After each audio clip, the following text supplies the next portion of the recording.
Alright, so everyone is off. I guess a quick overview of this game. The run's around an hour and a half, plus or minus a little bit, depending on if the runner's skill. So expect that long for about all the runners here. We're playing on English just because the language doesn't really matter for this game. The text is all you can, basically as fast as you can mash, so a while ago we counted some of the languages, and English just has the fewest text boxes, and there's no real glitch differences for this game. There's not a lot of different things to explain in this game. It's mostly like one trick at a time in each of the dungeons and things like that. So I guess while they're just going through the opening minutes of the game, I can explain a bit about the format of the tournament, because this is the first set of matches. It's going to be a 4-round Swiss tournament. So players will be playing people around the same skill level as them after the first round, which was seeded based on like lowest time versus highest time, etc. And then after those 4 rounds, there'll be a top 8 bracket. So the only required save in the game is right away, right here. You can't progress if you don't save, and that's just so you have a warp point right at your house, which is a very central location to the game. Though I would guess, since this is a race, other players will, the players will be saving at other parts of the run.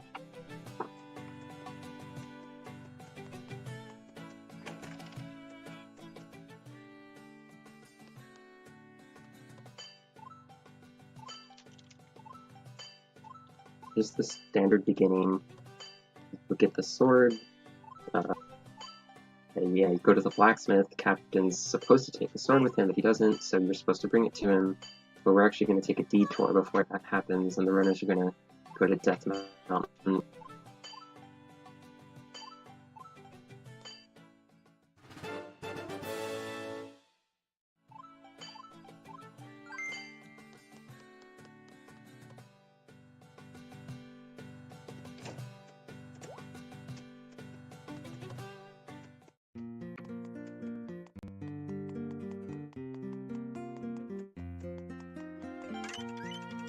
So the runners are going to activate the Kakariko Weather Vane so they can warp back here a couple more times throughout the run.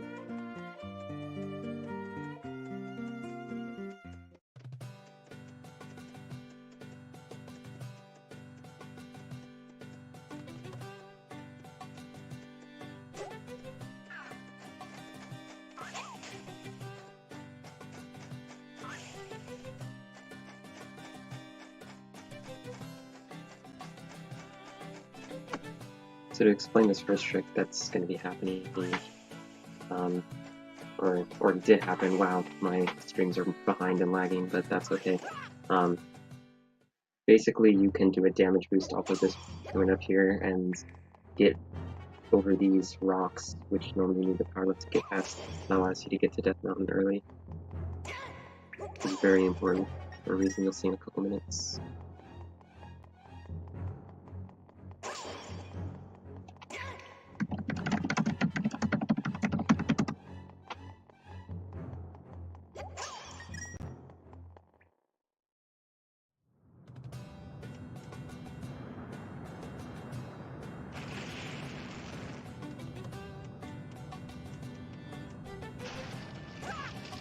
Kind of hard to commentate because all my streams are buffering, but you'll see that the runners are activating the Death Mountain Weather Vane.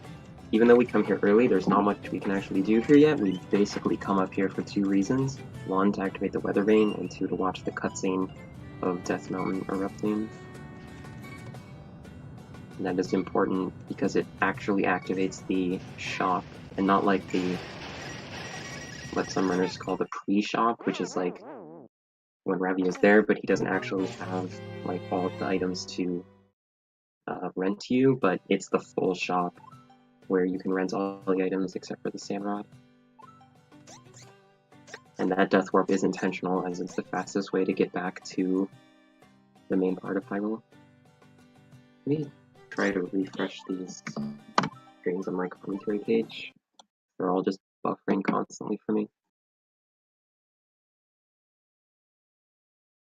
Sorry about this. Kind of a lack of commentary at the start here.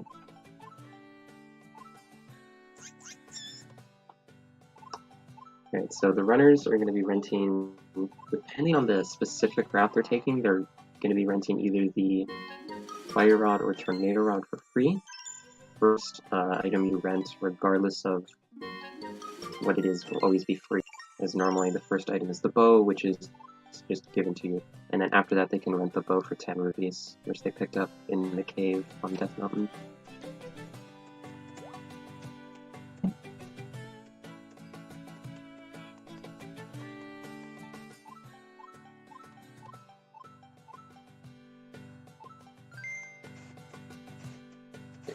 So now they're going to be going through the main story of the game, as it's you're supposed to do at the start, where you go to the castle to get the, or not the, yeah, you go to the castle, find out the captains actually went to the sanctuary, so you go there to bring him his sword, but then something is happening inside the actual building, so you have to find another way in. And here's Dampe. Everyone loves Dampe. Luckily, there's no bad Dampe RNG in this game. He's nice enough as to have a link to actually use the sword that he's been carrying around for the last 5 minutes.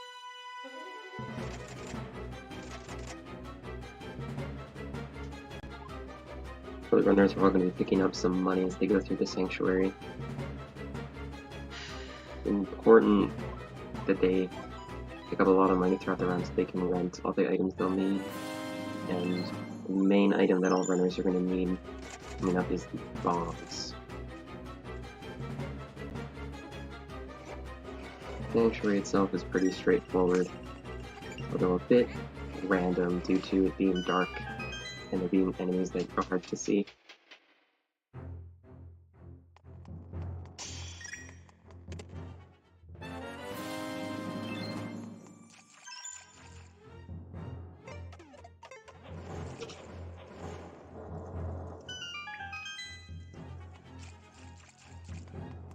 Doing the sanctuary here is actually required because you actually can't equip items before you get the lamp. The lamp itself, not that useful because the fire rod basically can do anything the lamp does.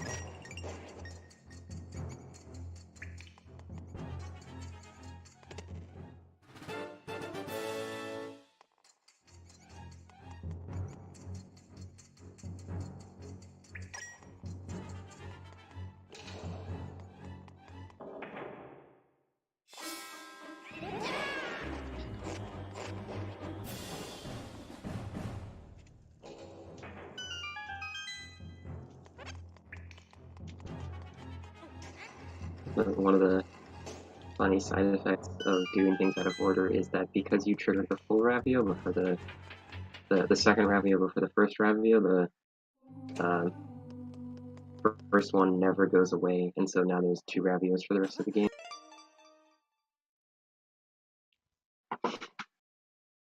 Not really of any major consequence in this category.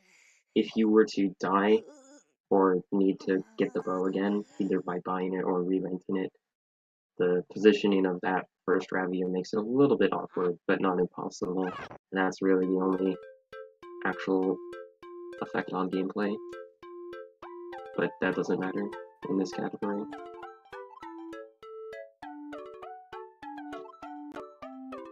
As for the general route, there's lots of skips in the overworlds and lots of skips within dungeons, but you still have to beat all of the dungeons in order to get, or you have to beat all the high roll dungeons in order to get to low roll, and you have to beat all of the low roll dungeons in order to get to low roll castle.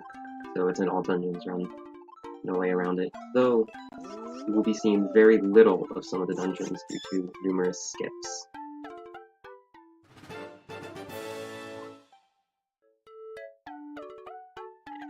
Yes, ravioli gives me the formuloli being the bombs, which are needed for many skips throughout the game, usually in combination with one of the more broken items, the Tornado Rod. I'd also like to point out that the double Ravio glitch is very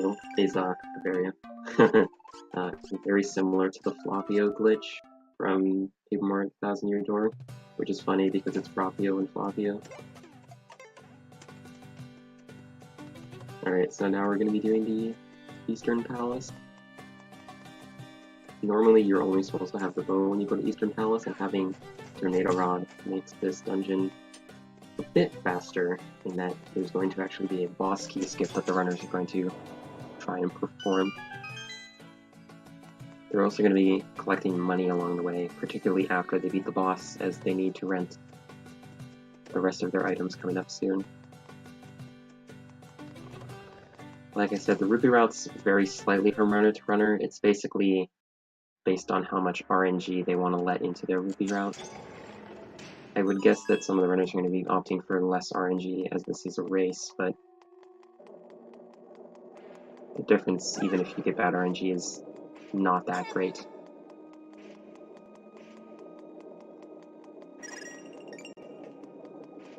Right now it looks like Ben is in the lead. Again, however, this is only a race between Ben and Alice and Herreteman and Miakx. Miakx. I'm not actually sure if I pronounced his name there. The only way, in a sense, that the runners are all racing together is that it affects the seedings,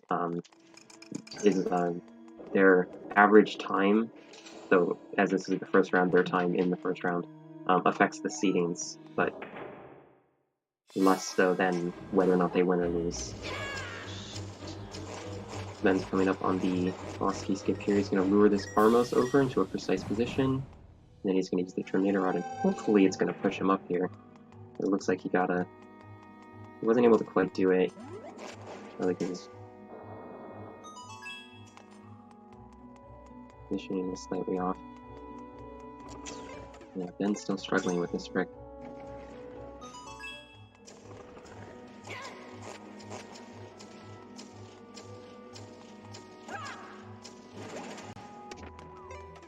Can be finicky, and it's a difficult trick to learn, though. Once you get used to it, it's usually not too bad. There he goes. One thing important to point out at this point is that while the runners don't visually have a stamina bar, they still have stamina.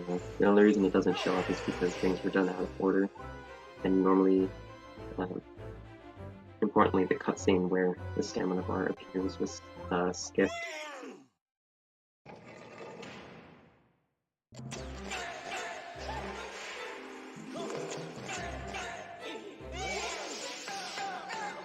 So Herreteman is fighting Yuga, and this is the first phase, but basically you want to fire as many arrows as possible, and when you do run out of stamina, as you will, you just run over and slash him with your sword.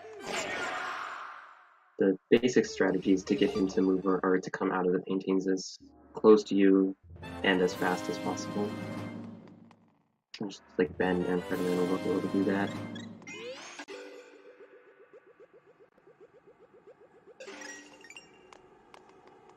Alice and Miakx struggling with the boss key skip right now, looks like.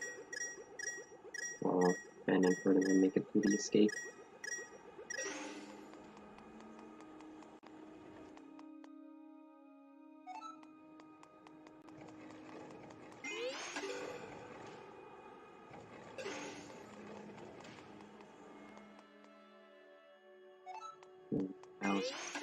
Miakx was barely not able to get it, and I think his positioning of the Armos is slightly off.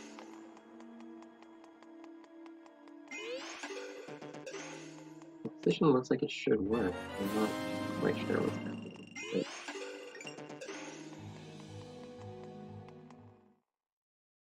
but the angle that the Armos comes at you is also quite important, so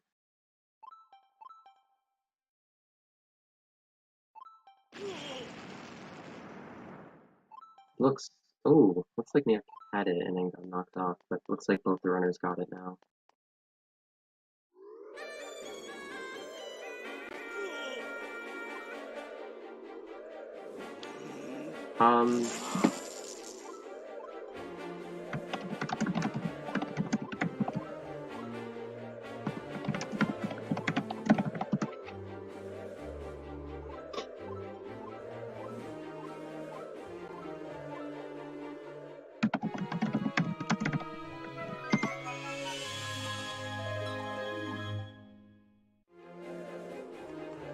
So,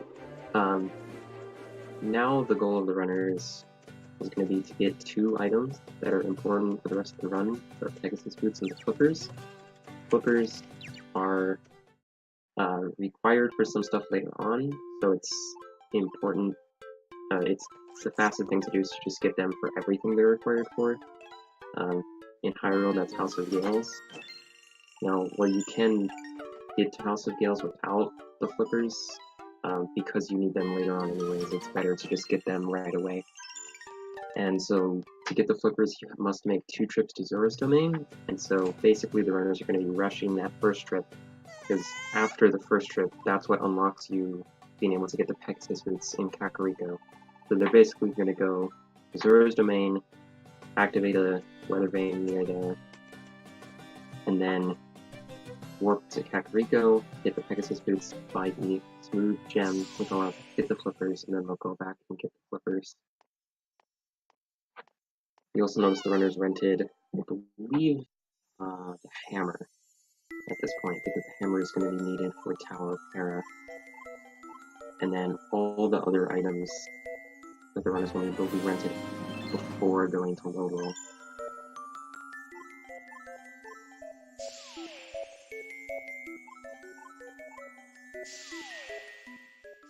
The runners, Ben and Herreteman, are picking up the bell, which is what is actually used for warping.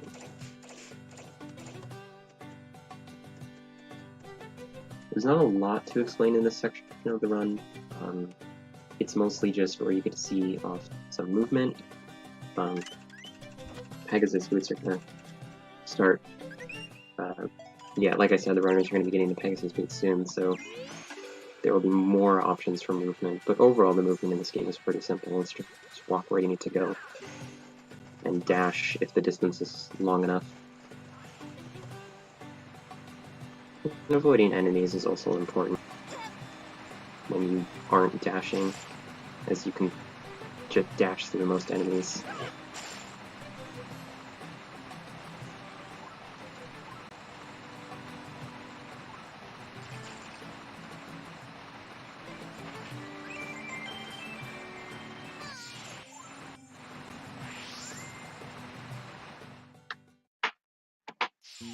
So Herreteman is just a couple seconds ahead of Ben, but both of Herreteman and Ben have a significant lead over the people they're racing against.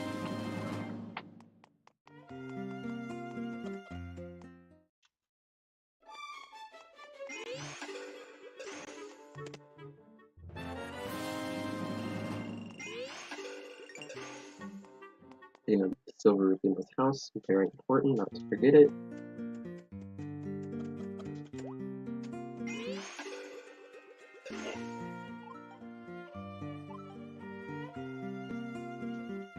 And then the Pegasus boots here.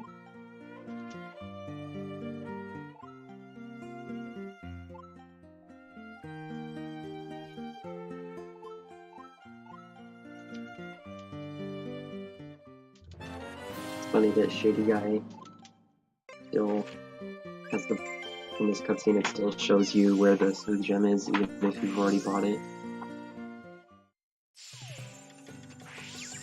So,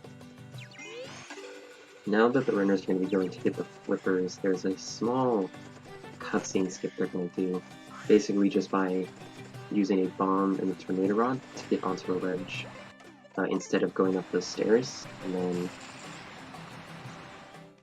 basically just avoiding the trigger. This isn't exactly a bomb rod, which is a trick we'll see a couple times later, but it works almost in the exact same way. This is more so collision-based instead of just purely a bomb rod. And so both the runners got it, and at least on my end, they are exactly synced. So that's going to be interesting to see who pulls ahead, as that does affect the seeding.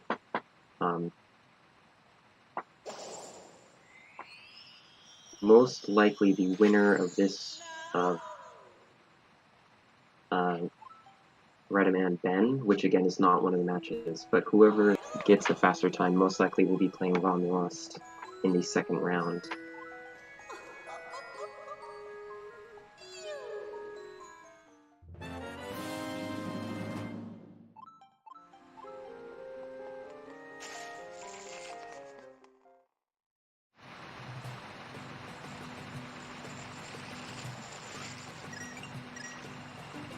both runners picking up this red rupee, hoping to avoid some RNG later on.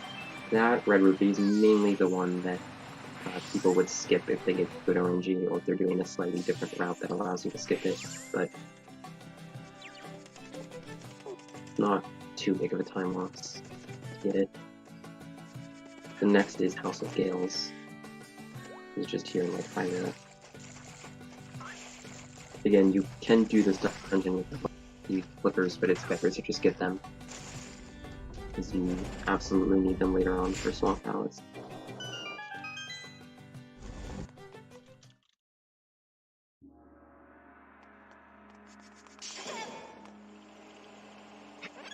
This dungeon has gone over a lot of changes to its route, just due to the discovery of some new tricks, but the current one is actually very simple to perform, the main skip in this dungeon, that is. For this mini-boss, there's a strategy where you can use bombs, but the runners are only going to have one item slot for the whole run, and so that would be an extra 2 equips to equip bombs and then go back to Tornado Rod, so it's better to just do this strat where you only use the Tornado Rod. To make up for only having one item button for the run, the runners are going to be picking up Quick Equip. It actually works out very well that they get it, because it's actually very hard to avoid due to some route consequences.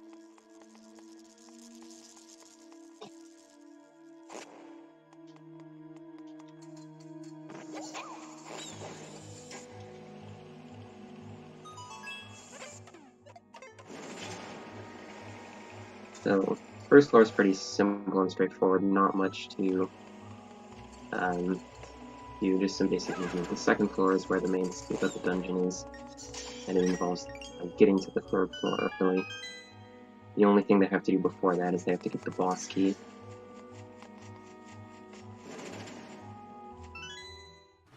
I'm just going to go out here in the south part of the dungeon, pull the switch, and that spawns the chest.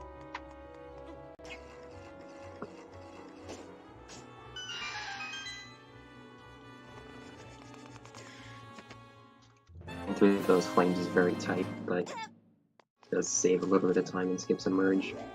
And here's the trick to get to the third floor early. It looks like positioning on, looks like Ben slightly messed up the positioning for where you have to put this piece in order to boost up to the third floor with it. He got it the second time. Herreteman didn't struggle with it, so he's now ahead in the race for the second seed. And so here you're going to see the first instance of a dash slide. Basically, the slide animation that is how you cancel dashes in this game is kind of broken in the sense that you can use it to slide over short gaps if you cancel it from the right distance away.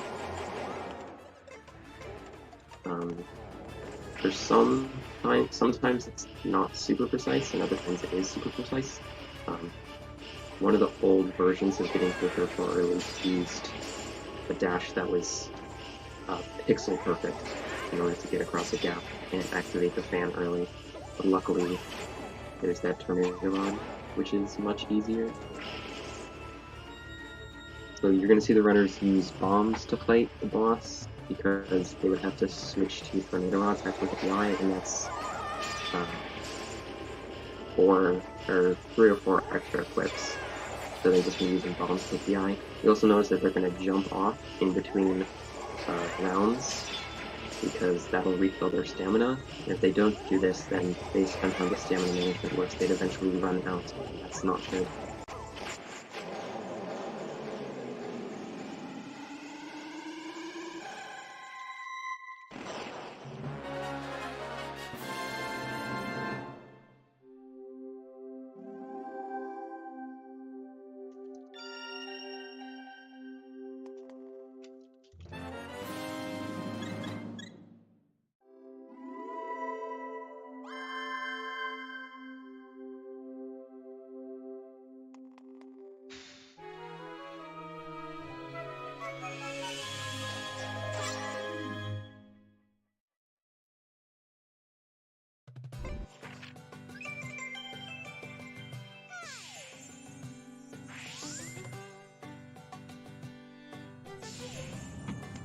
The other runners are going to be going back to Death Mountain and making their way up to Tower of Hera, which is definitely the most stressful. Well, not necessarily the most stressful, but the one of the most hated parts of the run. I'll say that. This first cave isn't too interesting, but the next cave will be much more interesting as there's a skip you can do. Second, there's supposed to be 3 caves you go through, but the second and third are actually connected. And normally you can't ever go from the part that's supposed to be the second to the part that's supposed to be the third, only the other way around if you fall down. But you can actually do a dash that goes just right across one of the gaps. It's not even a dash slide, you just kind of stick to this wall, and then if you cancel it at the right time, you'll stay on the other side. Cancel it too late, you'll fall down as Ben just did. And Fred, it looks like Fred got it, and Ben fell down again. And there we got it. The rock cycle you get is pretty good if you get it first try, kind of bad if you get it second try, and really bad if you get it third try, meaning if you were to like either void by canceling it too early or fall down. You have to go back up. But it's still quite a bit faster than not doing that and going out and then back into the third cave.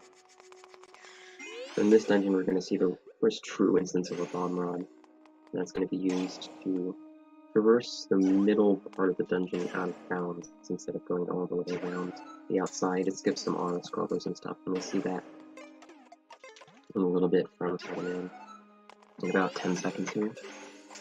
It's a 2-frame trick, so 30th of a second, the 60 FPS game. He's just going to clear out these Moldorms so they don't get in his way.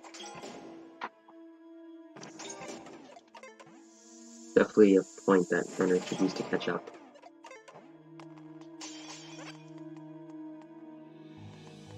If one fails it for too long. Alice and Miakx fighting Margamil.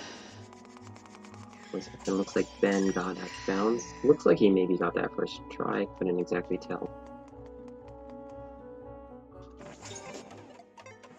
Alice choosing to use Tornado Rod to damage the eye, which is only a slight amount slower.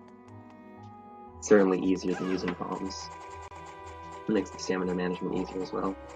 So Ben is going to go back inbounds on the 6th floor here, and then traverse the rest of the dungeon out of bounds. Actually, that might be the 7th floor, I forget. But that's actually a change that was made a couple years ago when the trick was first found. Runners actually used to stay in bounds, or stay out of bounds for a lot longer until it was retimed and discovered to actually be faster to go back in bounds earlier.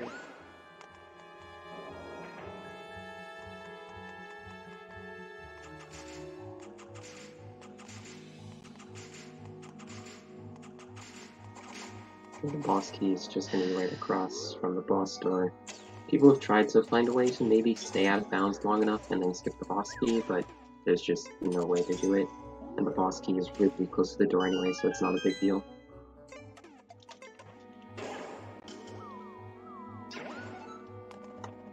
The optimal strat for the boss coming up here is use the bow for the first 3 hits and then the sword. I mean, kind of challenging though.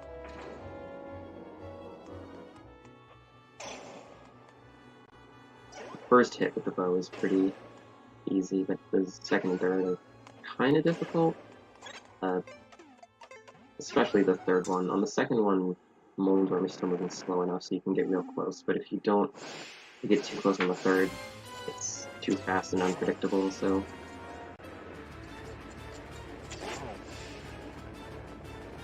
And everyone is angry for some reason. I don't think I can see why. I'm watching Ben's fight. So my guess is going to be that runners are not going to be skipping too many hard containers, just because this is a race. But the Tower of Hera one, there's a lot more time to skip than in any other dungeon because you can actually skip the cutscene for the pendant spawning if you don't get the heart container, just by dropping to the previous floor and then going back up.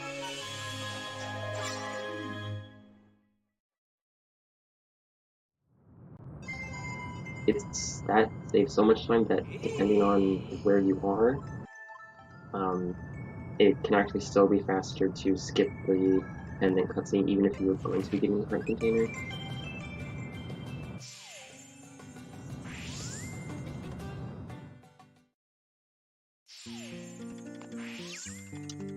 So now they're going to be getting the Master Sword as Miakx and Alice make their way through and into Tower Fair. Alice struggling with the dash across the gap. For the Lost Woods here, the directions the coastline are random, but where they end up after like flying around the room is the same, so you just have to watch the same bow each time and see which direction that one goes in. And then for the last one, you always go south.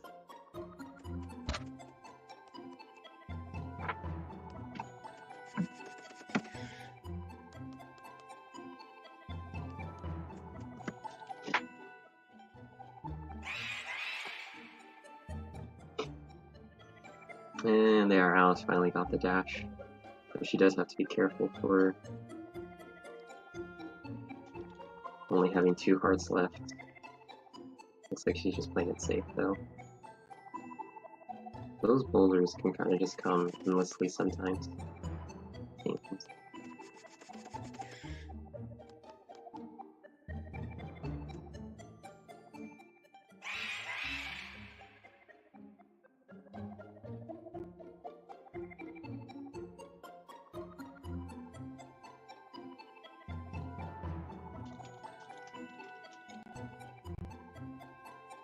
And about to get the Master Sword. It's one of the sort of break parts of the run, because there's kind of just some cutscenes around here, and this is, outside of the beginning, this is one of the longest bits where it's mostly just cutscenes happening, so I guess we have time for some donations, Kappa.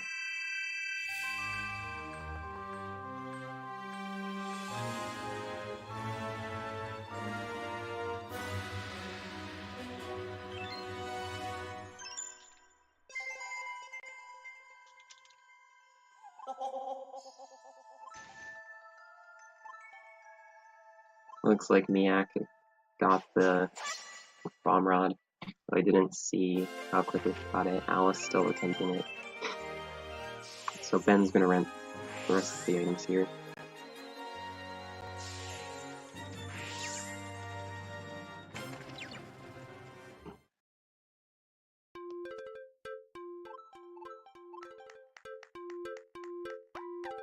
The only items you're not going to see rented are the sand rod, boomerang. Yeah, the sand rod and the boomerang.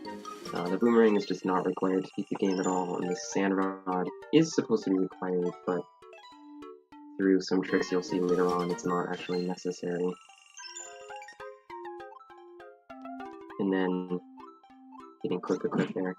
I was saying that you can't actually conveniently skip quick equip in this route, and the reason for that is once you have, I believe, the Master Sword, the next time you try to leave the shop, you'll just get quick equip, unless another cutscene takes precedence, such as returning the sand rod, or if you death warp in and you get the cutscene for what happens when you die in this game. That's the only way to skip the quick equip. Once you've met the trigger. The alternative would be to rent all the items before you actually, like, have the thing for quick equip, but you kind of want quick equip anyway, so you don't do that. Then just more cutscenes as we go into Hyrule Castle.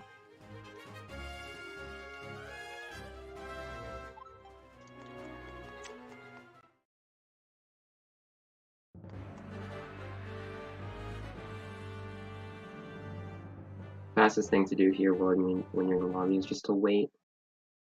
It's a couple seconds faster than reading all of the paintings, which is how you're supposed to spend your time while waiting in the lobby. But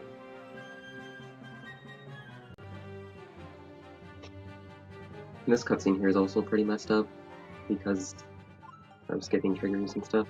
You're actually supposed to come to the castle before you ever go to like Eastern Palace or anything like that. But we can combine the first trip into the second trip. You do power glove skip and get in the shop early. So you do still need to watch this cutscene.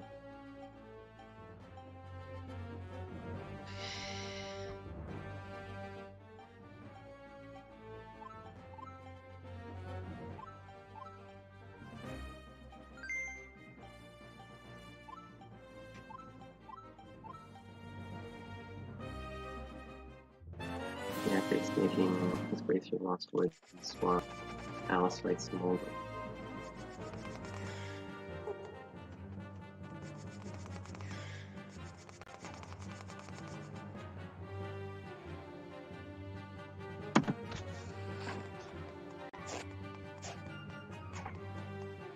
There's some interesting strats going to Pyro Castle. It's mainly just rooms where you have to kill a bunch of enemies. This ball and chain soldiers just slash 3 times and then an arrow, and then you can continue slashing. If you were to slash 4 times, it would become kind of invulnerable for a bit, as it would wind up its big attack. And then in this next room, you want to use the ice rod to kill this red soldier. The only other way would be to go all the way around and merge or fire arrows from the other end. And then it's kind of hard to tell where he is, and you can just blind aiming. And then in the Armos room, you can do something similar to Eastern Palace Philosophy skip to get killing all the Armos in that room. Saves a little bit of time, and it's significantly easier than the Eastern Palace one, so very convenient trick.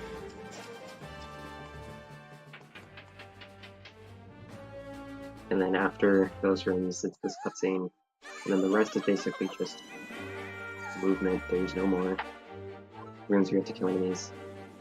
If anything, it's avoiding bonking into stairs while dashing, which can seem random sometimes, and no one really knows when you bonk and when you don't.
The Yuga 2 fight, you might see 2 different strats. One strat that's more standard and one strat that's a little bit different in order to skip the last phase. The best thing,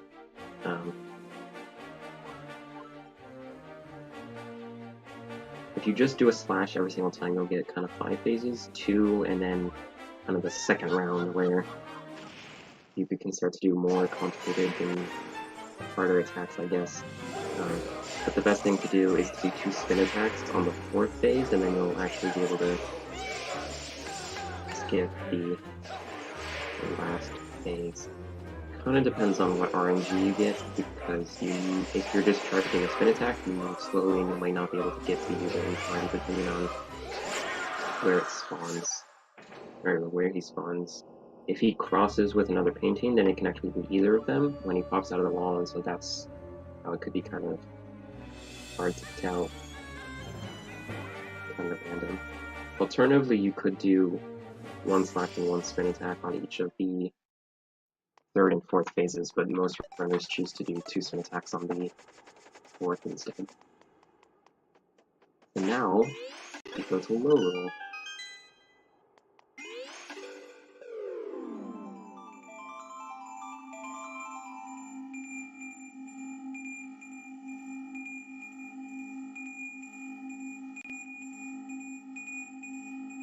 Looks like Alice needed a couple more rupees to rent all the items.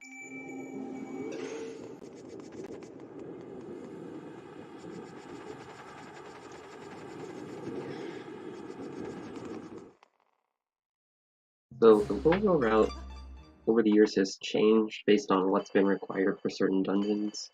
The route now basically just has a few things, and a few things that make it fast, and you can kind of pick the order of dungeons however you want. The first thing you want to do is activate the two weather vanes you're going to need, and then the closest dungeon to the second weather vane is Swamp. So you're going to do Swamp first. You also kind of want to do Swamp first because it's got a pretty difficult trick in it that you might not see all of the runners go for due to how difficult it is. And it only saves around a minute. And then after Swamp, you always want to do Desert. And then this is where you get kind of an option. You want to do Ice, Skull, and then Dark and Thieves back to back, but in any order. So you want to do like Dark after you do Turtle after you do Dark, but you could do like Ice and then Dark and Turtle and then Skull, or Skull and then Ice and then Dark and Turtle. Doesn't matter. And then you always want to do Thieves head out last. And there's a very important reason for that, which you'll see when it's done. Then going to Swamp Palace. Notably here, you're going to be doing a trick to skip getting the big palm flower in order to drain the water here. That's with the first instance of Ice Rod clipping, one of the newest tricks in this game. And I say newest, it's actually like 2.5 years old at this point. Basically, you can just go into the water as the Ice Rod platform is coming down from above you and it clips you under the water or into a wall. So now you're going to grab it out again. This one's kind of precise, but Ben got it right away. And then it's going to be one more after raising the water in this room. And then Ben is actually going to be going for the first of the boss skips in this run. Whereas you see Herreteman taking a completely different route, and this is the route you take if you are not going for the boss skip.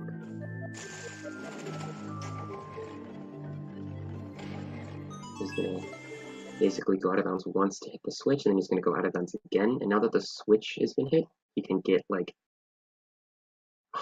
more height out of bounds, and then he can go straight to the boss pretty much. Ben's struggling with this clip, but finally got it. So if he gets the boss skip, he will be ahead of Herreteman, even though it took him longer to do the actual trick. Doing the actual fight here, basically you want to always hookshot 2 eyeballs at once. If possible, it's not always possible. And then you want to just basically flash them away, one at a third, 2 at a time. Ben's got to be very careful to not flip back and bounce here. And that was lawless out of bounds movement from Ben. So, yeah, very good from him. My stream just refreshed, but I get to see him do it again. That was very fast out of bounds movement from him. Even though it took him a bit longer, he's now ahead of Herreteman. Although he won't be able to get the heart container from this dungeon. It's not a big deal if he doesn't die anyways. Skipping any one heart isn't really a big deal. It's when you start to try and skip all the hearts that you start to have problems. Whereas like 10 versus 11 isn't a big deal. Where you get to like 6 versus 11, that's sort of a big deal.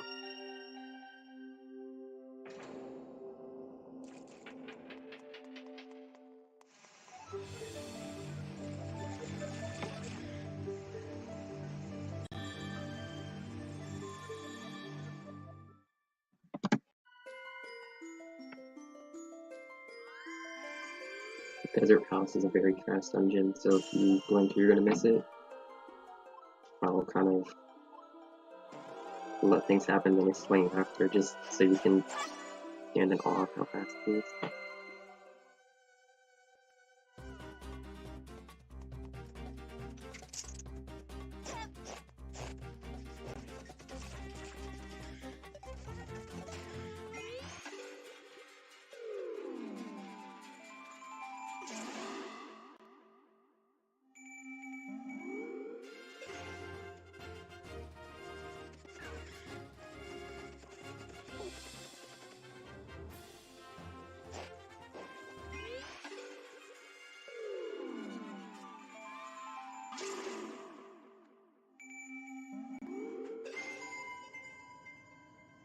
Alright, sorry, I'm late. Oh, there's my other commentator. Do you have the commentary page open? Yeah, just a moment. It's loading. Right, so it looks like Ben's struggling with the Ice Rod clip after he got it first try and then failed the Fire Rod boost.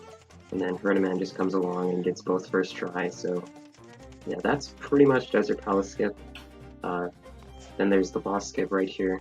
It's just a dash slide. Not too precise. And yeah, that's pretty much the easiest the Desert Palace skip has been over all the years of different versions and stuff. We went from the original version, which was kind of difficult, to some really hard versions, and then this version that's pretty easy.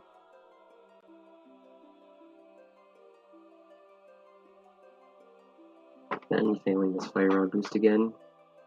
Not like this. There, he finally got it.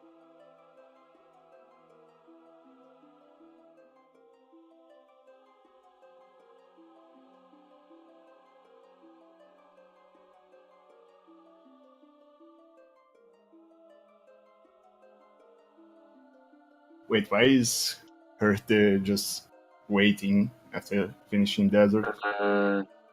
That's... Oh, did he go to the bathroom? He was saying he had to go to the bathroom. Maybe he actually left to go to the bathroom.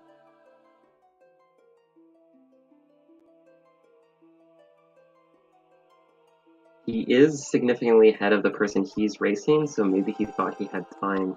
But, like I said, it is important for how Herreteman and Ben finish with respect to each other for seeding for the second round. And he did indeed go to the bathroom, so that's interesting. I guess he just couldn't hold it in any longer.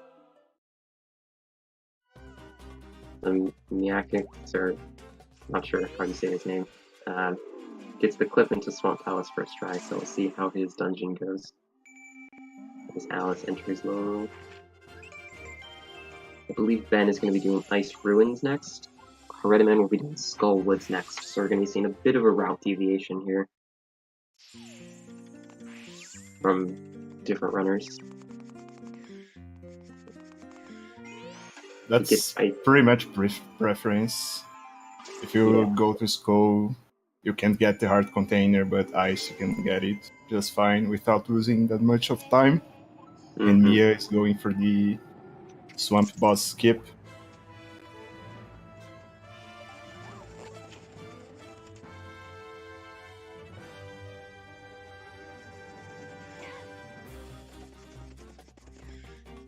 So Ben just did the Ore Mine skip by doing a Fire Rod boost to get out of bounds. Sort of quipping into the ropes, so he could just use the hook shot on the other side. Yeah, I guess I never actually explained quick equip canceling. With the quick equip, you can kind of, well, equip items without pausing, that's what it is. But if you kind of do that while in the animation of using the item, it cancels the animation. And so for Fire Rod, that allows you to walk ahead of the fire faster. Ben tried to do a small time save.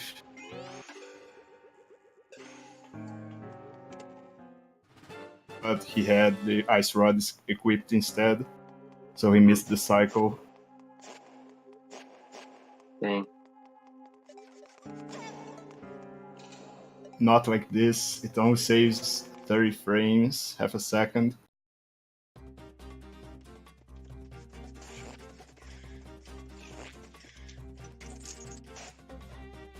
This, other than that, this cave here is pretty boring. Skullwoods is also kind of boring. It's one of the dungeons without too many skips throughout most of it, but then there's kind of a couple tricks at the end. Mainly just avoiding enemies and hoping they give you some good patterns, particularly in one room coming up.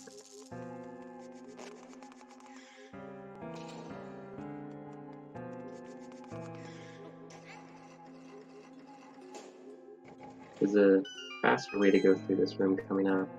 Instead of like pushing all the armos and making a platform to merge across, you can kind of push one and then tornado rod on top of it as it's coming out, and then just go straight to the end of the room, but you open yourself up to the possibility of getting caught by the wall master if you don't go fast enough.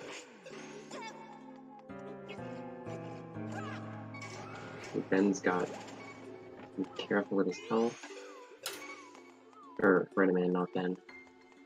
Ben making his way into Ice Ruins now, trying to skip. Walk right out of bounds and then dash to get to a part, another part of out of bounds, and then very precise out of bounds movement, and land on the top part of the arena, and that skips the boss. If you had landed, Ben had landed just kind of below that, you would have actually spawned the boss. But with it unspawned, you can kind of kill it unloaded in just a couple fire rods.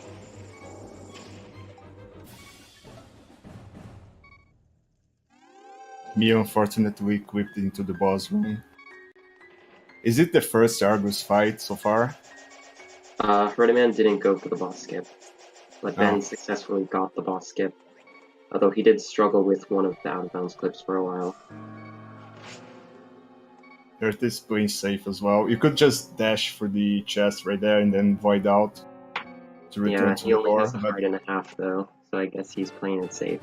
Yeah, it's kind of risky because he's gonna have to kill 2 Gibdus and they deal 1 heart of damage, if I remember correctly. Alice going for the boss skip right now.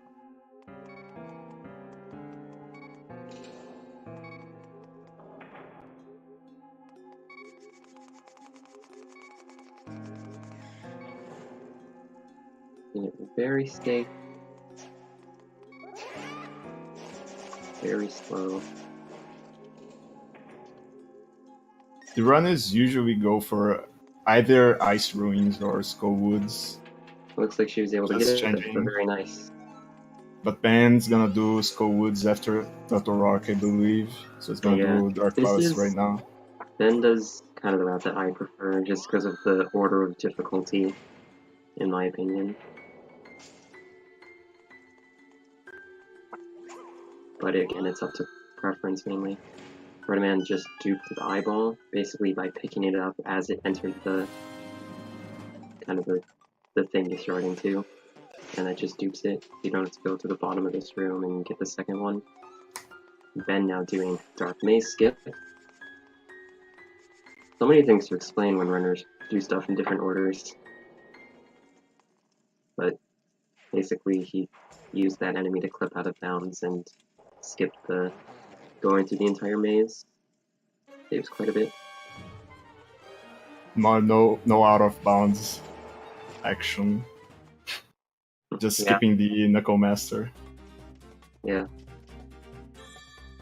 That trick was found to skip Knuckle Master was found the day the game came out.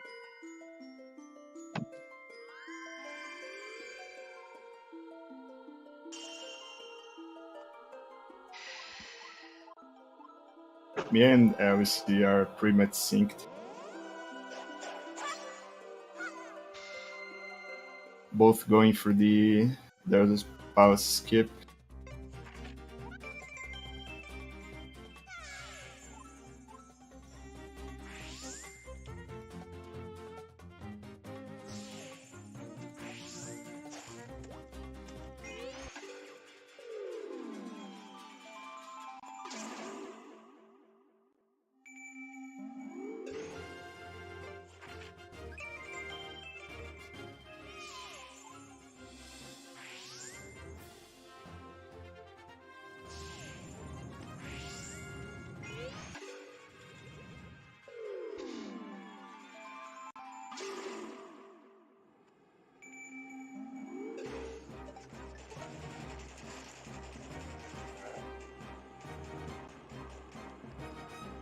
Yeah, and she's gonna have to save.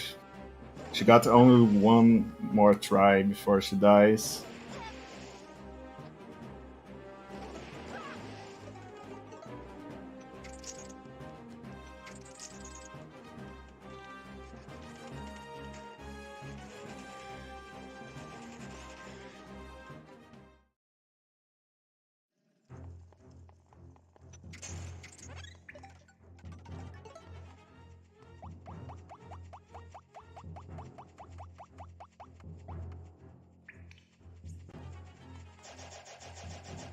He is doing this sword slash too early.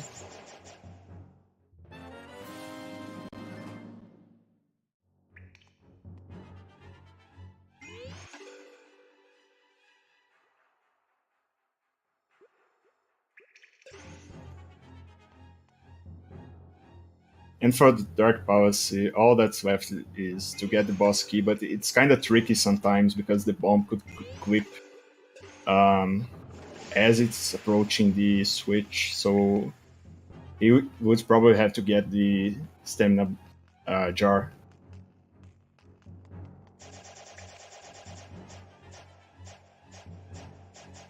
Yeah, it happened. So he got the stamina jar beforehand.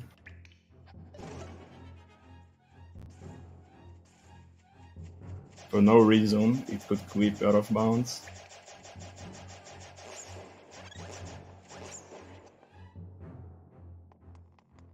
And it's time for the worst boss, in my opinion. The Gemmisar is gonna place 3 bombs and then light the other lantern. So the bombs are gonna explode and it's gonna have to throw just another one to get to the second phase.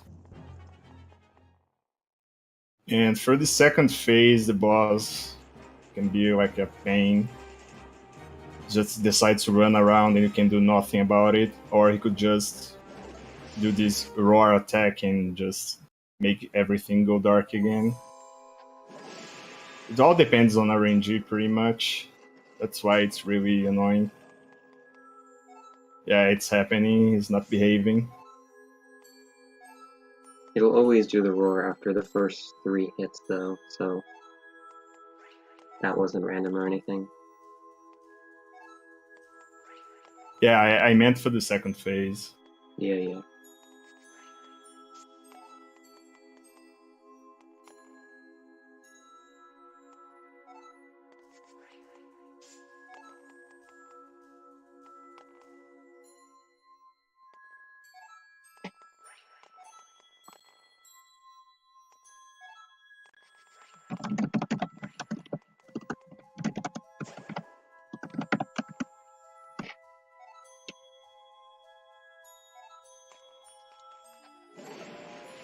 And Herreteman just got the Ice Ruin skip. One thing you could do if you like not use it to quick canceling is you could just let go of Y and then press select to equip another item and it would have the same effect. It's just easier.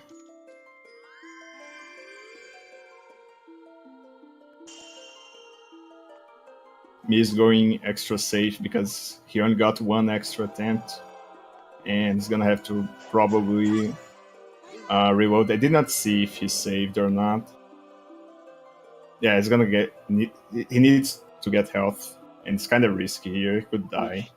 He should just save and reload, that'll give him 3 hearts.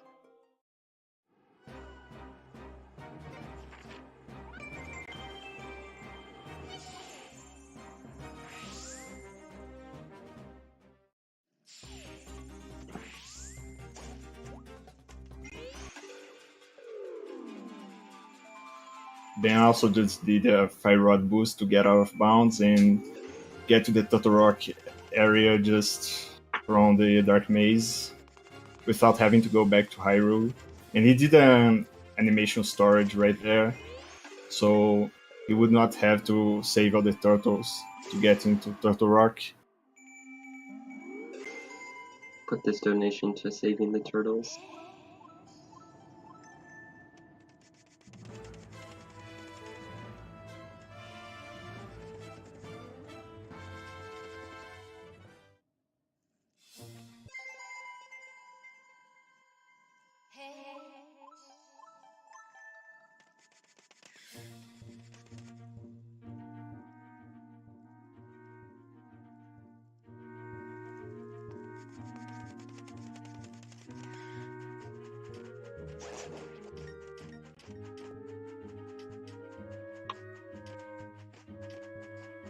So the boss key skip for Turtle Rock is coming up, and it's gone through some changes, but the current method uses a Wizrobe, and you kind of do basically a Bomb Rod, but instead of off a Wizrobe, instead you do it off a Wizrobe instead of a bomb. It's many more frames than if you were to do it with a Bomb Rod, which would be frame perfect.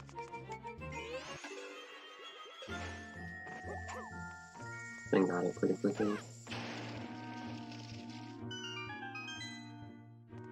And this boss is a bit of RNG, but not as bad as Gemosaur most of the time.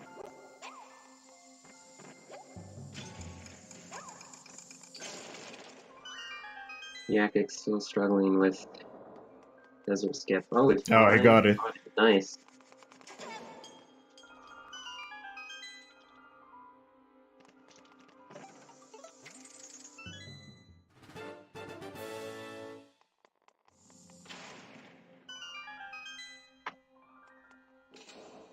So on the second phase of its boss, you kind of just want him to do the headbutt attack.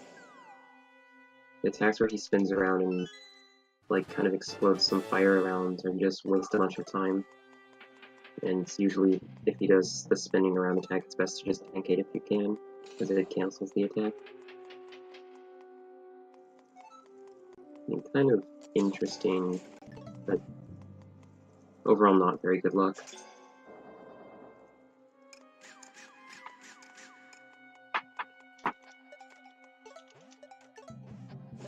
And Ben just has Skullwoods and Thieves left. Herreteman making his way through Dark, and after that he has to do Turtle and Thieves.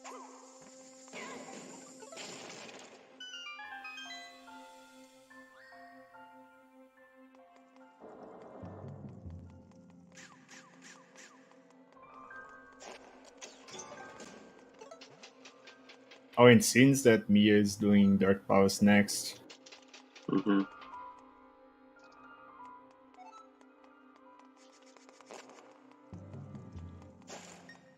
That's like a really old route, is it not?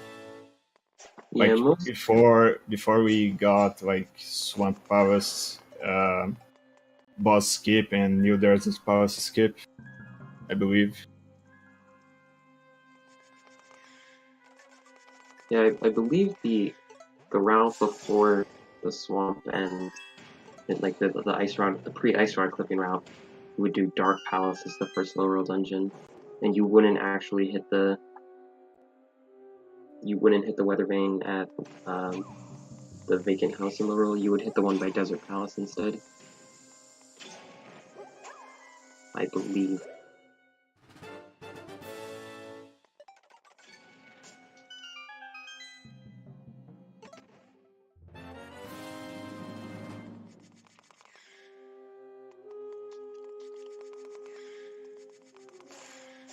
No, Mia, you have sword beams.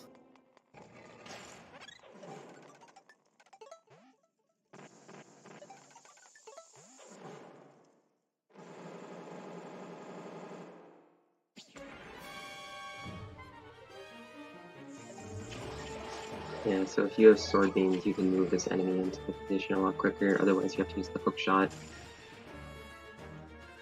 The sand rod can be used to move it faster than the hook shot, but we don't have it.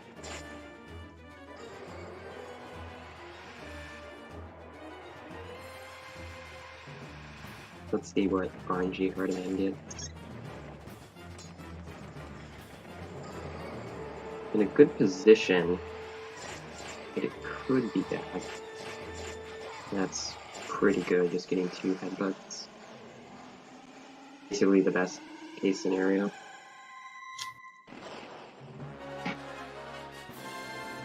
Can actually get no bite attacks at all. Would be the perfect fight.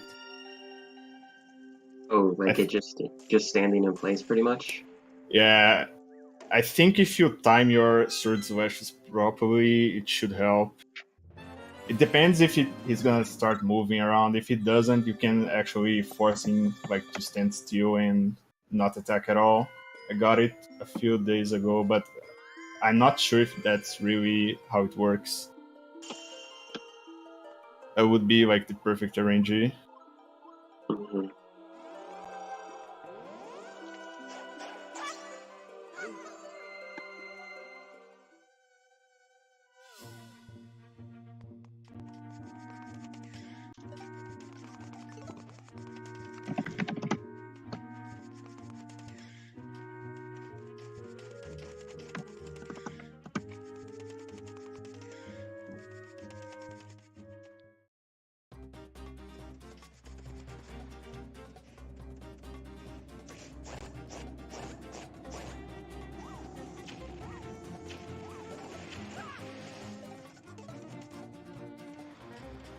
And Ben probably is gonna have to wait. Yeah, he's definitely gonna have to wait. World Master's already there. Or, yeah, I guess that's a World Master. If you fail that, I think if you wait, you lose around 11 seconds compared to like getting a really fast setup. Mm-hmm.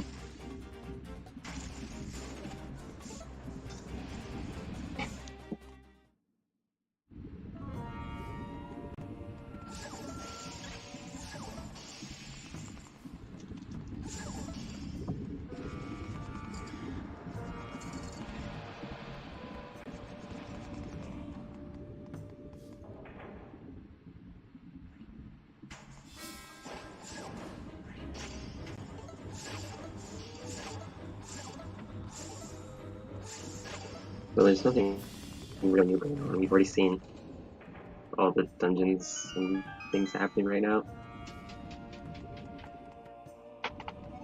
All the new stuff happens at once, and then when the runners switch orders, it's just repeating things that have already been done. It's cool that there's multiple routes, but it's kind of hard to commentate. Also hard to tell who's in the lead, but we will get to see once the routes converge at warping to the blacksmith.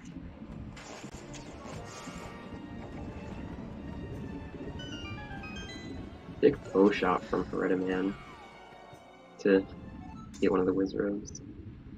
I think Ben is probably 1 minute ahead of Herreteman, but they aren't really racing against each other, right? Yeah, it's Herreteman versus Miakx and Ben versus Alex. The overall timing among all four runners only matters for seeding.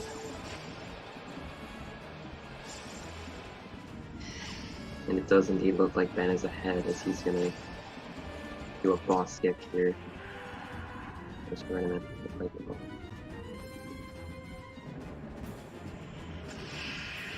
But it does seem that it's pretty close. Definitely around a minute or even less.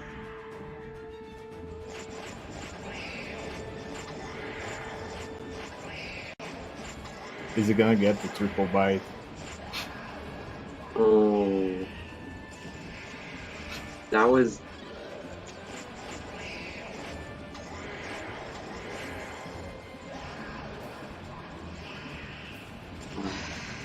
If Grynix has only 1 HP left, he's gonna actually try to bite 3 times. And when I don't remember which year it was. I think it was during the last anniversary race. Herta got, I think he had only 1 heart left and he got a triple bite and he died, unfortunately.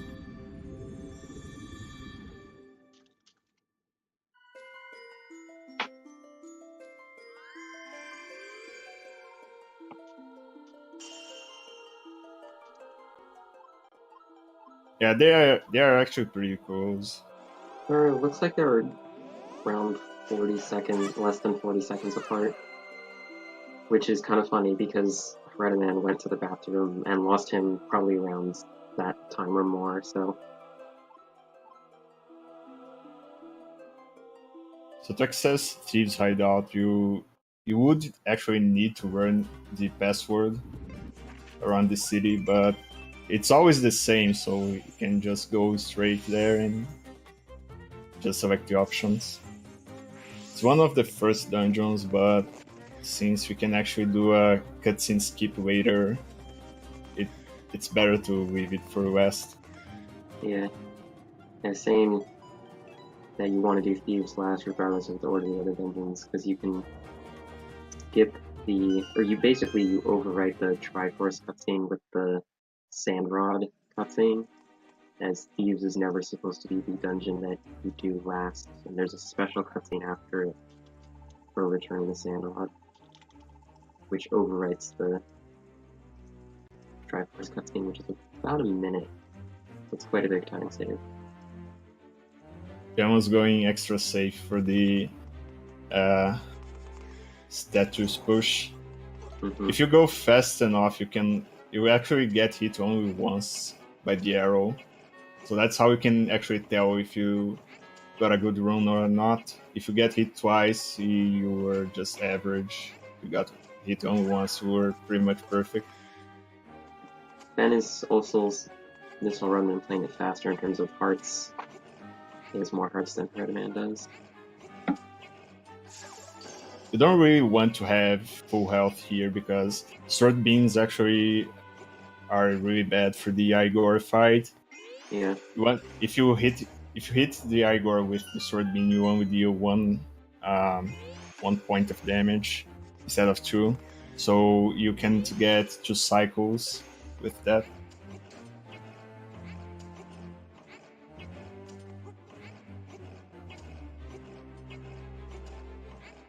So this out of bounds movement is basically doing this part of the dungeon in reverse order to get to the Igors early.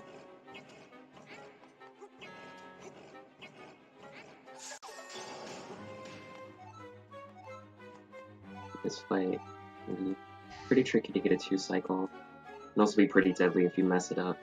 They do 2 damage and you can get hit a couple times. But looks like Ben got the 2 cycles, so nice.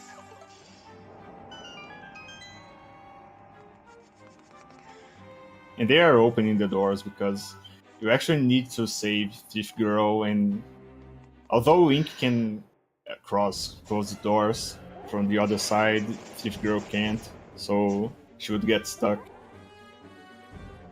Mm-hmm. And you need...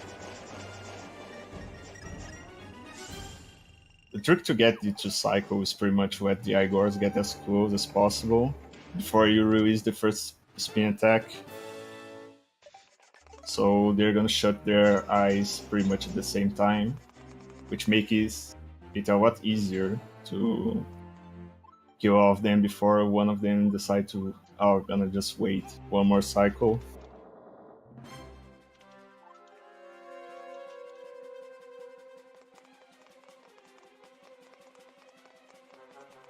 And now it's just backtracking to the start of the dungeon. Yeah, so as I was about to say, in order to spawn the boss, you need to bring Thief Girl to the boss room. It's not enough to just get to the boss room. If you could actually do that clip to get out of bounds and then go straight to the boss room from there. But unfortunately, you need Thief Girl, so you have to do the entire dungeon.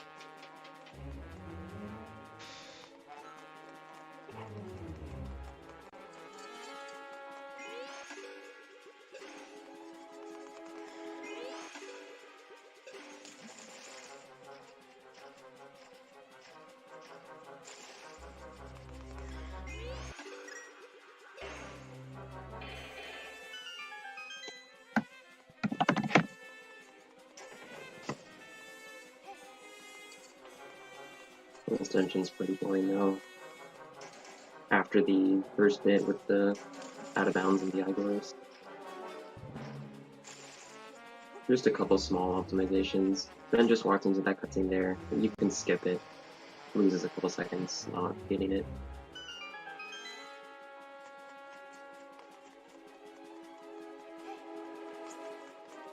Ooh, Alice got caught.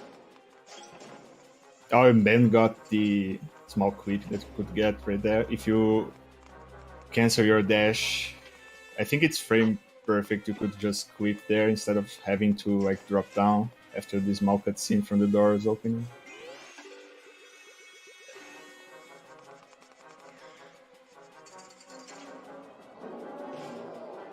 and Herta almost got it as well.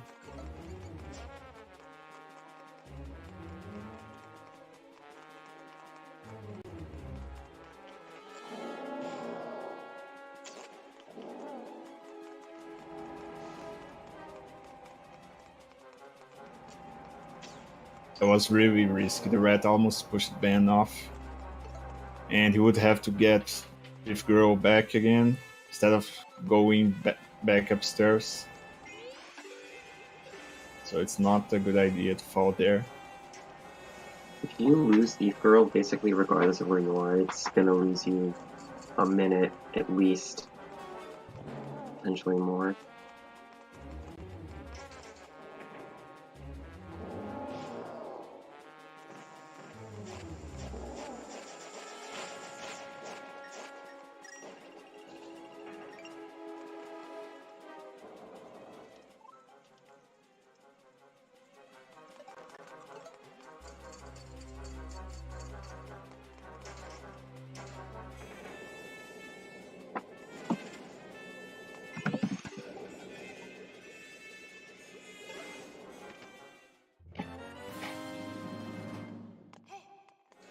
So for this stall blind fight, you're gonna see Ben using the hammer because it not only deals 3 points of damage, it also hits twice for some reason. So it's a lot faster to use the hammer instead of the Master Sword. So it looks... So Alice got caught in the dark maze, and instead of just going through it normally, it looks like she warped out and is trying to skip again, which is not really worth it. But I guess she doesn't know how to do it normally.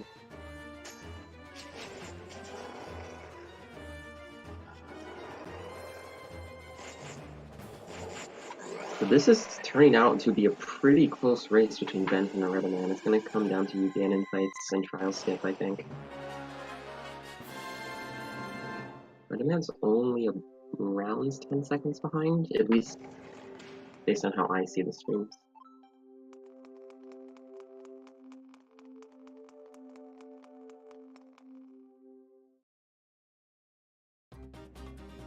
I think every runner here is going for the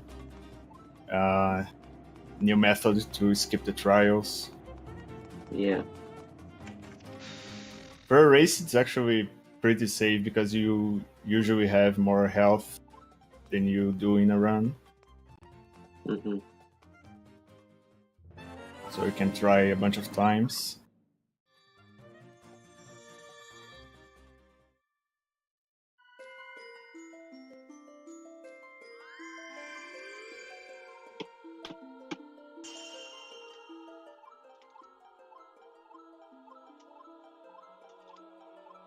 Yeah, so trial skip is coming up.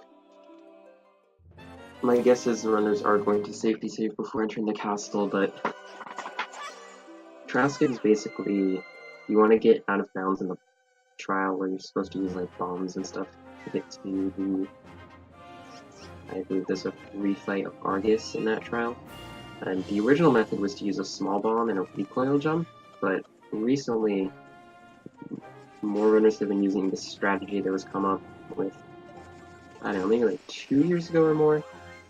Yeah. More popular recently though, where you use the big bomb flower, and it's less, it's not frame perfect anymore, but it's the positioning of where you have to line up is now pretty precise, though the timing's lenient. We call that ATS for alternate trial skip, and I, like Rom said, we were going to see all the runners going for that method.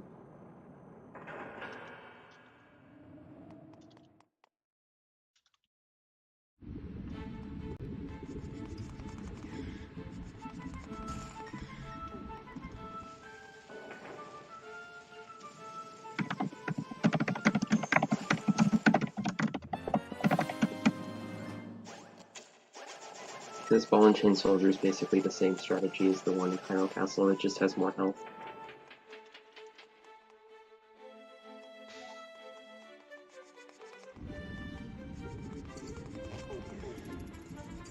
This is a very close between Herreteman and Ben.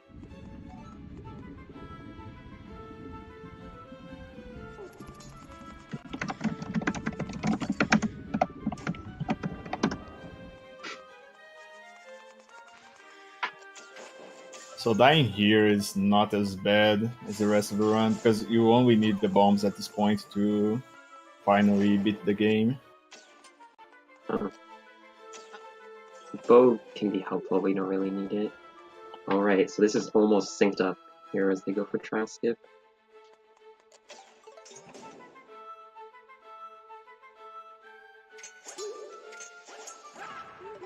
Oh, and Kurt failed. But he has one more try. And Ben got it. Ben took a long time to line up his position, but I take it he was just being very careful. He had the right one.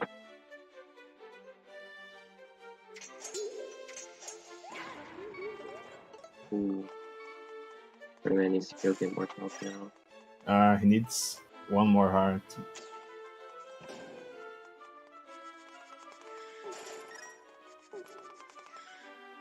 Getting very good. As a backup, if you really had to, he could do the old method of trial skip, but that's not really... I'm sure that's not something he's practiced. There's the heart. The Ben fighting you again, and I guess you can definitely explain this since you're the master of this fight. Pretty much he's gonna try to use the bow as much as he can. One thing that's good in this fight is you can tell where Eugenon is going, what's gonna do by checking the particles. If they move really fast and go behind Wink, he's gonna do that quick attack, and you could use that to just shoot an arrow and then maybe fit 3 or 4 slashes. So for the second phase, he's gonna use this red laser attack. Ben probably gonna use manipulation. He's gonna try to shoot an arrow as soon as his Eugenon spawns.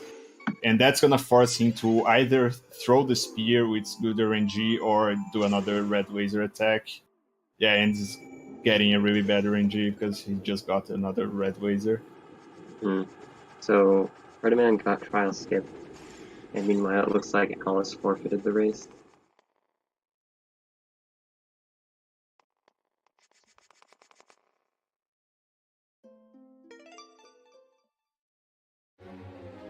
Ideally for Eugenio, you want him to give you 0 red lasers, and he would just... It would be sort of this AI loop where he's gonna do the fast walk behind you and gonna try to attack, and you're gonna keep doing that until he dies. But it's really, really rare to happen. So it's very unlikely, actually. Not really possible, I would say. Just go for this strategy where you try to manipulate him. It's also doing this safe crazy tennis. Actually, it's not even crazy tennis if you're going safe, but anyway. The second phase is basically just small optimizations with tennis and not merging to avoid attacks.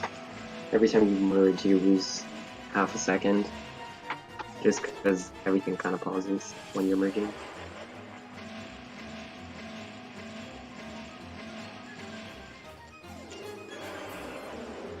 Ben forgot to quit the bowl.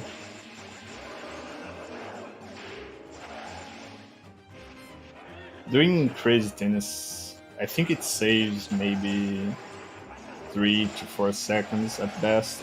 It depends, because the second one, depending on the strat you use, if you're standing against the walls, the distance between you and Eugenio is not going to change, so it's actually not that slow compared to just doing, like, standing in the middle of the room and not moving and just getting pushed back every time he throws the energy ball at you.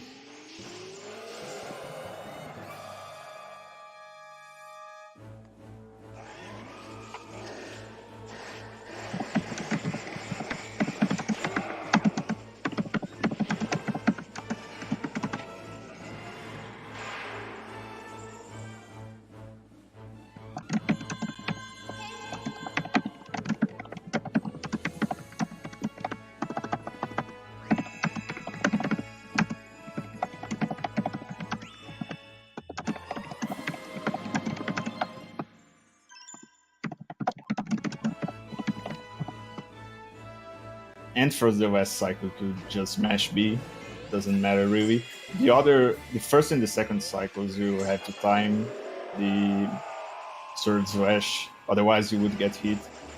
But the last one is just fine because there are 2 energy balls.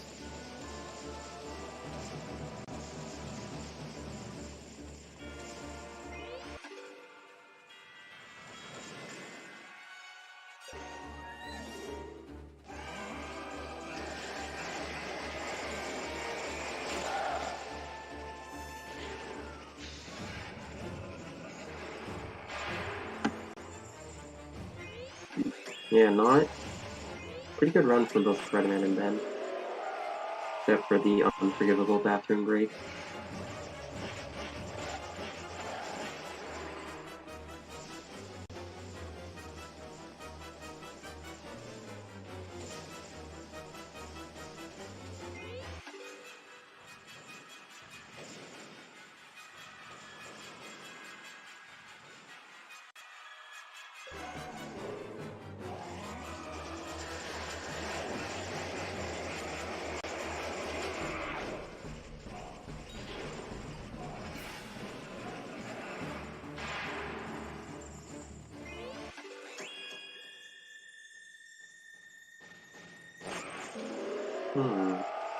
So Ben finished. Not exactly sure what his time was, but we'll be able to get that. Was 1:28.8. 1:28.08. Nice. Yeah.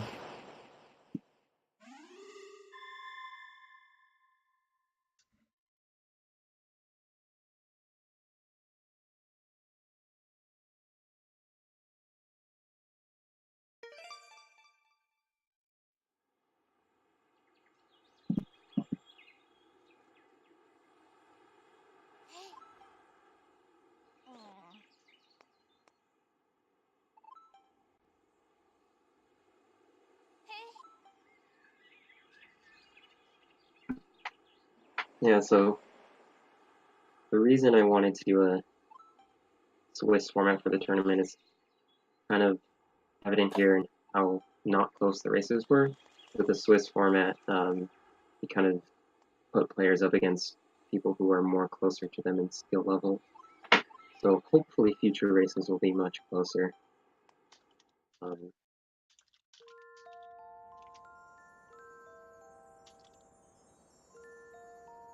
But overall, it is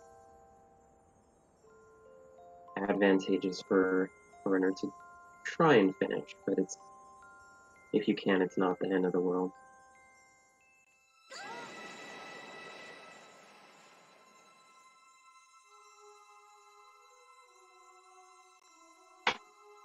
We could pull N in here, I guess, and Herreteman if he wants to.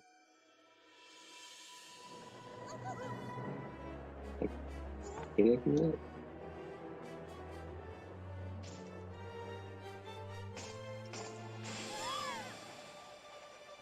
Hey.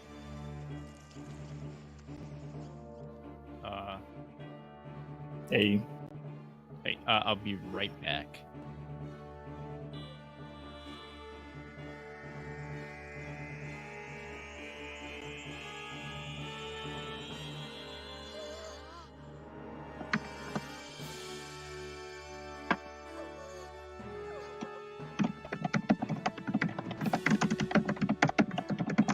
Hey, yeah, that was a dumpster fire, but sure.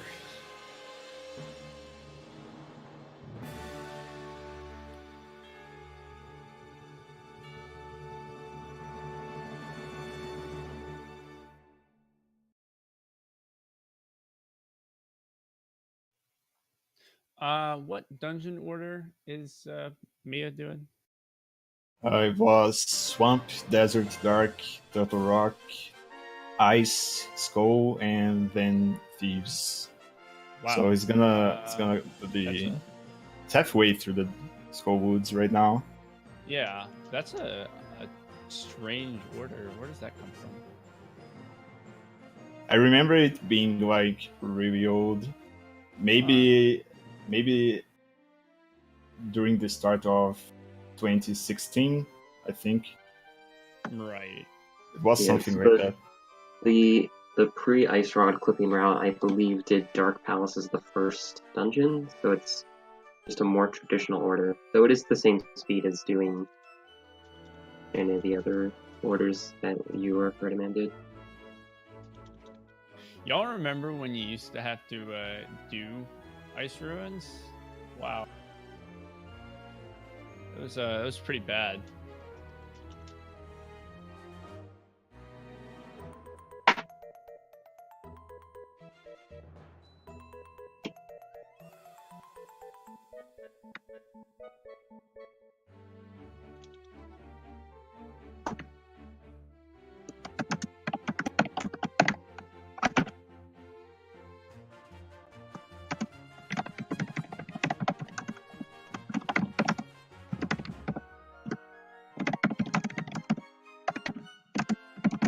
He's trying to do the dash too close to the edge. Yeah, that dash is like not. I see a lot of people void on that dash and like not actually get it, but you actually have a lot of time to like set it up, because if you do it too fast, the wall master will actually grab you like when you respawn. So there's no point in rushing it. Just like take your time. Yeah, you could just use the start charging a spin attack just to keep Link facing the right direction, and that would actually be enough time to just Right. void out right away. Yeah, it wouldn't really lose any time. So yeah, people should take the time on that one. There's actually a faster stretch where you just jump You walk off the platform. Yeah, but it's kind of risky. It doesn't look too bad. I just never bothered learning it because I'm lazy. So, Oh, and he failed the eyeball view. Ah. I don't even like know what to do if you fail it, to be honest, because I've never failed it. Lies. Hi, it's me. I didn't say anything because you were talking. Hey. You just gotta pretend you're playing 100% and you're going for the Master Zor. Yeah, but like, I don't know how to carry the eye. Like, it's like I don't know how to. Yeah, good race, Herreteman. We were not racing against each other, so yeah, good race. I know. Yeah, but you two were really close, especially until Herreteman, you failed the Trask plans, unfortunately.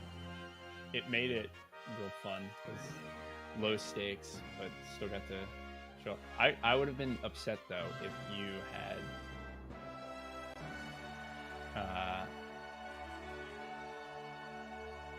if you still would have won if you hadn't taken that bathroom break. But I think it would have been so close. It's not like I didn't do any other bad stuff. For starters, I failed power glove skip, so that was cool. Yeah. So you asked how to do this part if you miss the eyeball dupe. Mia is abusing the hookshot mechanics to bring it faster. I guess I'm not sure if the hookshot is faster over just throwing it, but that's definitely leaving it on the moving platform and like hookshotting it. It's faster. I think the fastest thing to do is to actually hookshot it across the walls and then go across the top instead of throwing it down. I'm going to guess that Mia is still 20 minutes from the end. And he also got a Master's Ore, so I'm not sure if he's going for the Tempered Sword. Wait, did he? He did. Yeah, he did. I'm not sure if he got any before. I don't know what Benstephens is missing, but I don't know. Where would he have... From Thieves? No, you would get it from Dark, but... Usually you get it from Thieves.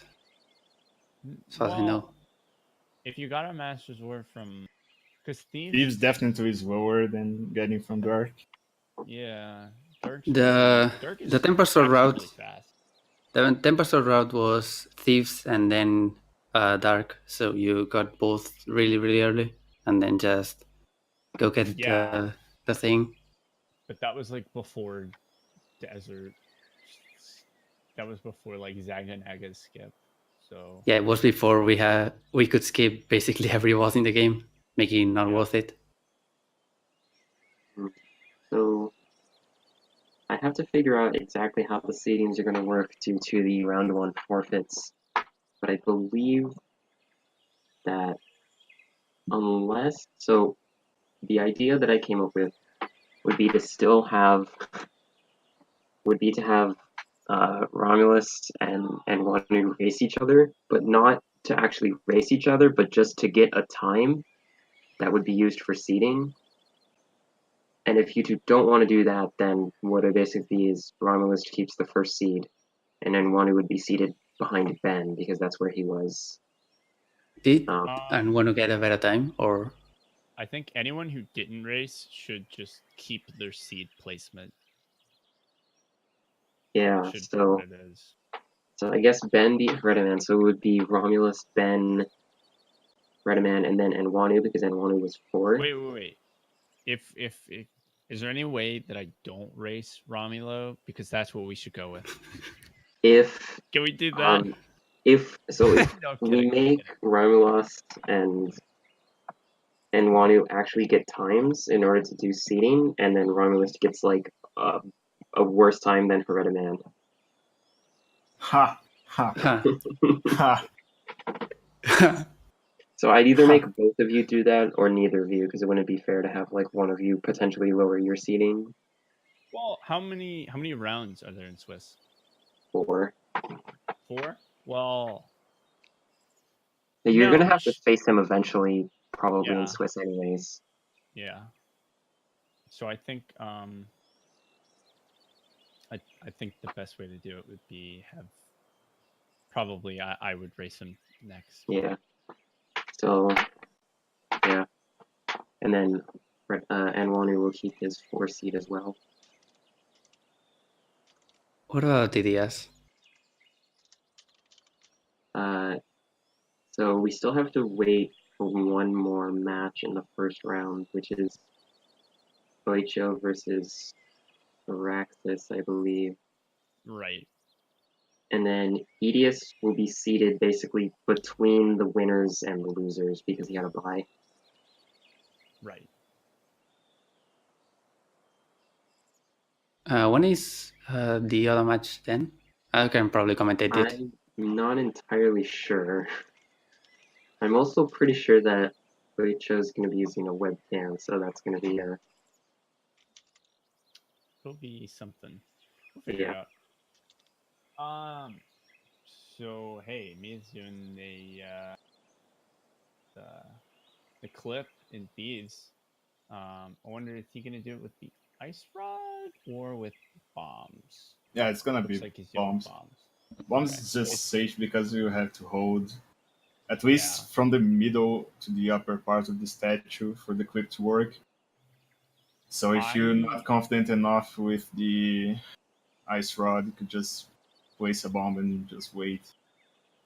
I never used to have a problem with it, but recently I've been getting super owned. So I went back to doing it with bombs. It's only like a second slower if you because you gotta like switch. Definitely more than a second slower. Yeah, it's no. Maybe more, maybe 3 seconds.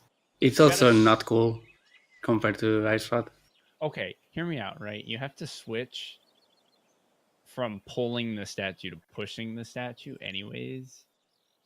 And so you get one away and then you put down the bomb and then you switch to pushing and then you give it one more push and then you get on the other side. And it's like a second slower and it's like all good. Don't worry about it. It depends on where you use the ice rod. Yeah, it does. If you go for the maximum range, it's probably more than 1 second. Definitely. It probably is, yeah. But it doesn't matter too much. I mean, you would still be ahead if you got 2 cycles on the Igor fight and the other guy got 3 cycles. Yeah, I think so. Jemama is ridiculously small. Tiny even. Jemama doesn't even play this game. So that makes him very small, in my opinion.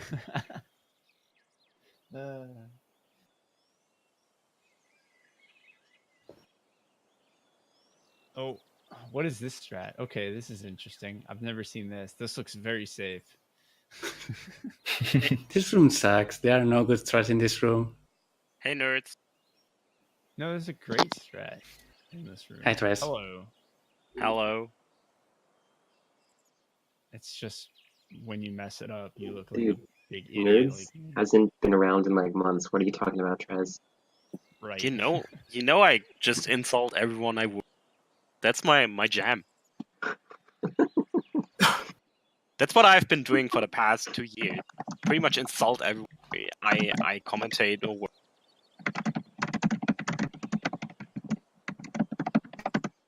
Also, purple freaking my keyboard is louder than my voice photon. Purple, I don't know how to use push to talk photon. Big yikes. So Push to talk is for nerds. my suggestion actually is that since Miakx is still a little bit away, that we just move over to host them, because the 4 people layout is just kind of small for 1 player, and I'm kind of scared to switch over to the 1 player, because for 3DS it's really sucky if you switch from top screen only to top screen and bottom screen. Mm-hmm. Especially because I do have to head out in a couple of minutes, so I can't continue commentating. I should also go have dinner, now that I think about it. See? Yeah. Nah, food is for the unmotivated. I also need to pee again. Alright. So let's... I want to say, just because I want to force her to do it, Nado, do the off announcement. Send us away. You have to now. Oh no, Thief Girl fell again. And it's not going for the Messerzor here, so I'm not sure if he got Okay, you asked one. for it, Trez. Yay! Okay, well, have a good night, everyone. And I'm going to the end credits, and after that, we are going to host Miakx. Thanks, everyone. Thank you, Right on, commentators. brother. Yeah, thanks. Yeah, Thanks for having Yeah, us. thanks everyone for commentating, and thanks everyone for joining us tonight. Have a lovely evening. Good night. Good night.